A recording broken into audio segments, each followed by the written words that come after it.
ko def jël xëy na sa si yenn ethnie yi pël yeeg yu ni mel alors est-ce que Sénégal ak fi mu toll si démocratie ak li muy xeex si àq yelleef doomu aadama ñu gis suñu premier ministre quand même dem foofu réaffirmer le soutien du président de la République si litu xëy na jihadiste yu ni mel est-ce que du mel ne Sénégal donte dafa war a nekk élément boo xam ne dafay def tout pour que CEDEAO retrouvé waat mais est-ce que au-delà melu na Sénégal dafay mel ne lu nangu quand même ñii nit ñuy doxale te xëy na ñu bëri quand même di ko naqarlu si àdduna bi mooy nekk des régimes militaires te loolu aujourd'hui ñu jàpp ne Afrique war na ko dépassé. waaw xam nga question bi à mon avis dafa am double degré de lecture. Il y a la visite. Oui. Il y a le discours. bi nga xamante ne moom mooy brodé visite bi. La visite pour man. elle est tout à fait normale. Oui. Nous sommes liés par le destin avec le Burkina. Président Doudou Wade ñëw na ci lu bëri. Soo xoolee ñoo bokk les mêmes enjeux.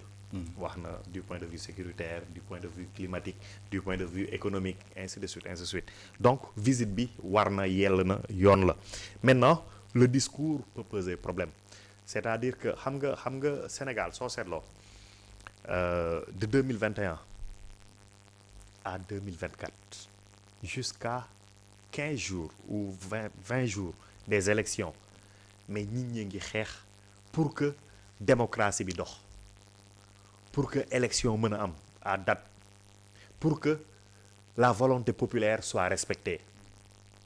yàlla dogal ci xarañam ak ci mbaaxam mu nekk Ousmane Sonko bi jiite délégation Sénégal bi dem Burkina moom mëne woon ce combat là peuple bi topp ci moom wala une bonne partie du peuple topp ci ginnaawam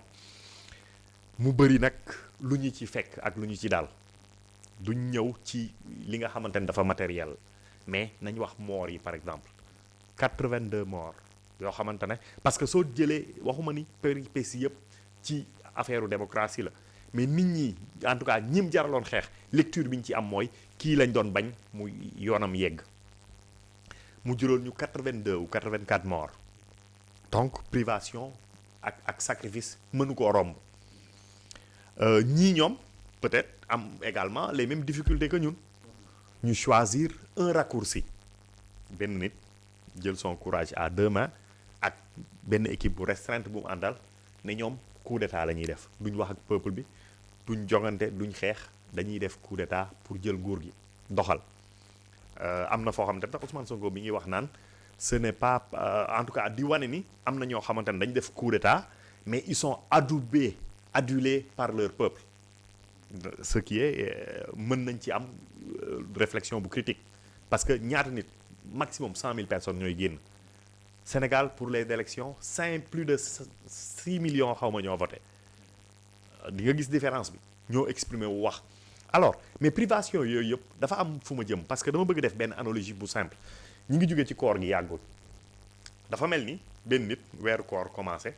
nga xañ sa bopp lekk xañ sa bopp naan di naaf yi la guddi yu bëri nga bàyyi ko ci say activité di gedd sa soxna bëccëg bi ainsi de suite ba ñu ne la weer wi feeñ na da ngay korité nga dem ci ñi nga xamante ne gëmuñ yàlla nga ne foofu ngay korité c'est-à-dire que visitam bi ci misaal noonu nga ko mën jàngatee ak pas la visite en tant que telle mais discours bi nga xamante ne moom mooy enrobé la visite parce que dafa mel ni dafa nekk di kañ maanaam souverainisme bi nga xamante ne moom daf koy kañ dafa mel ni dafa jàpp ni sax militaires yi ñoom ñoo koy gën a incarner que ñi nga xamante ne c'est des pouvoirs civils ñu mën a des combats démocratiques def alternance suñ ko waree def moom mooy li nga xamante ne moom le président Doudou Wade mujjee ne la véritable souveraineté mooy souveraineté bi nga xamante ne population yi ñoom ñoo koy yor di ci doxal nga jël Sénégal mel ni da nga leen di joxoñ beneen exemple beneen yoon mel ni boobu moo gën a rafet wala moo gën a baax wala moo gën a jaar yoon ça pose problème dafay poser problème ci ñi nga xamante ne xeex nañ mëne nañ tous ces combats là def nañ tous ces sacrifices et loolu noonu génnul rek le peuple sénégalais maintenant su fekkante ne rek loolu noonu su fekkante ne par exemple wax nañ loolu noonu mën nañ dem nag léegi maintenant ci visite bi ci boppam président Doudou Wade wax na ko et je suis parfaitement d'accord avec lui quand il dit que am na lenn AES échec gu Afrique la surtout CEDEAO parce que je pense après mën nañu wax France mi ngi ci ginnaaw puissance impérialiste yi ñu ngi ci ginnaaw loolu yëpp mën nañu ko wax mais l'erreur que nous avons faite mooy d'avoir voulu avoir la main trop lourde pour sanctionner ñii pour dissuader képp koo xamante ne da ngay jug pour def coup d'état. waaw RTB ah. waaw kañ par exemple nee na ñoom suñ nekkoon au pouvoir duñ doon nangu sanction yooyu. reste à savoir maintenant su fekkante ne est-ce que Sénégal dafa am droit de veto CEDEAO pour mën a bloquer résolution yi nga xamante ne ñoom la ñuy jël mën nañ peut-être désolidariser wu mën nañ jàpp ni leadership naturel bi nga xamante ne dañ ko war a incarner peut-être que mën nañ nekk ci lii mais di fexe jouer au sapeur-pompier ainsi de suite ainsi de suite en tout cas aujourd'hui le mal est fait. AES génn nañ et je pense que même premier ministre li ko yóbbu woon du woon pour jéem leen delloosi dafa mel ni à un certain moment bi nga xamante ne mi ngi woon ci affaire politique rek la yore woon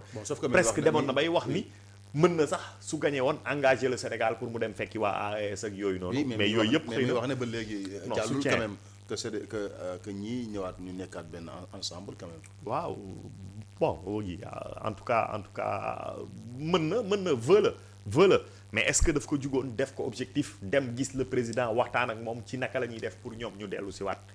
en tout cas dégguma loolu et ci rapport bi ma gis ñu def ko ci communiqué conjoint bi ñu def gisuma fuñ ci foo xamante ne wax nañ ci loolu noonu maintenant loolu ci entretien bi la maintenant am na loo xamante ne mënul ñàkk le Sénégal mënul ñàkk coopérer avec le Burkina comme ni ma ko waxee dafa am enjeu yoo xamante ne dañ ko bokk et peut-être waxoon naa ko fii nii waa AES ñiy génn beddi seen bopp ngel la ñi nga xamante ne ñoom ñoo dese CEDEAO nañ ñu dimbali ba nga xamante ne liñ jàppoon ni moom mooy liggéey CEDEAO mu war ko def muy rupture yi mu waroon engagé mais ñoom buñ ñu ci jiitu parce que suñu ci jiitoo dinañ ñu yey et loolu noonu premier ministre nag ku ci taxaw la pour loolu léegi li ci des nag mooy est-ce que souveraineté wax na ko ce n'est pas souveraineté nous sommes un pays souverain mais mën nañ jëflante ak état yépp y compris état yi nga xamante ne moom la ñuy wax sax des états impérialistes waane xëy na dañuy xoolaat suñu ay intérêt ci jëflante bi ma jàpp ci leneen ci visite bi xam nañ ni on le sait hein, le Sénégal est un peu à l'étroit aujourd'hui en tout cas notre gouvernement premier ministre sax dafa mel ni maa ngi dégg ñu naan nee na d'accord nañ ni am nañ plan bu baax a baax ñëpp wax nañ ni c'est le meilleur plan buñ kenn mosu ko gis fii nangam mais amuñ xaalis mais ñi yor xaalis bi ñi nga xamante ne nag ñoom ñoo ñuy dimbali pour financer notre économie c'est peut-être am na FMI Banque mondiale ak ñi nga xamante ne ñoom la ñu àndal mais mooy dëkk yi nga xamante ne moom mooy les puissances impérialistes ñi ñu désigné comme des puissances impérialistes ñooñu noonu peut-être que aujourd'hui alignement bi ñu jël en tout cas àndul trop ak wala favorable à ce régime là ñi ngi xool ba tey wala boog am na yoo xam ne ñi ngi koy négocier ma jàpp ni il n'y a pas très longtemps peut-être la semaine d'avant bi muy dem foofu noonu ci la kii moom demoon Russie est-ce que également visite bii nii est-ce que du nekk un appel du pied à Poutine est-ce que mënuñ ci gis un appel du pied à Poutine est-ce que le premier ministre mais loolu bu ko Sénégal bëggee est-ce que dina jar ak diplomatie bi mu am yëpp muy jaar ci Burkina Faso pour mën a am non xam nga dafa am ñoo xamante ne par exemple Poutine mais xam nga leadership aujourd'hui leadership bi nga xamante ne mooy li président Doudou Wade wax de Senghor à Macky Sall leadership bi nga xamante ne ñi ngi ko doon incarner aujourd'hui en Afrique ci wàllu diplomatie ak relation internationale dafa mel ni am na lenn lu ciy effrité wu gis nga kii dem na ci Poutine on a vu le président de la Guinée-Bissau dem na ci Poutine et Poutine il représente quelque chose dans ce monde-là mënuñ peut-être yegg ci est-ce que bon ça c'est le premier ministre mais xëy na gisaguñ ñu am loolu à part Diomaye mais dëgg ci wàllu coopération avec la France par exemple am na yeneen puissance États-Unis peut-être c'est encore un peu plus compliqué mais dañuy wax par exemple aujourd'hui dans le monde am na ñoo xamante ne suñ bëggee rapprocher wu de Trump mais dañuy jaar par exemple à part mais la présidente la première ministre italienne Meloni donc aujourd'hui est-ce que Poutine en tout cas ci leadership bi nga xamante ne mi ngi koy installé fii nii suñu sous-région est-ce que jaarul ci kii nga xamante ne moom lañ gis muy affirmé wu di jéem a jël tànk yi nga xamante ne moom moo nekkoon tànku Thomas Sankara. Donc en tout cas en cela est-ce que du link boo xamante ne Sénégal bëgg na ko link pour ak Burkina ñëw réaffirmer son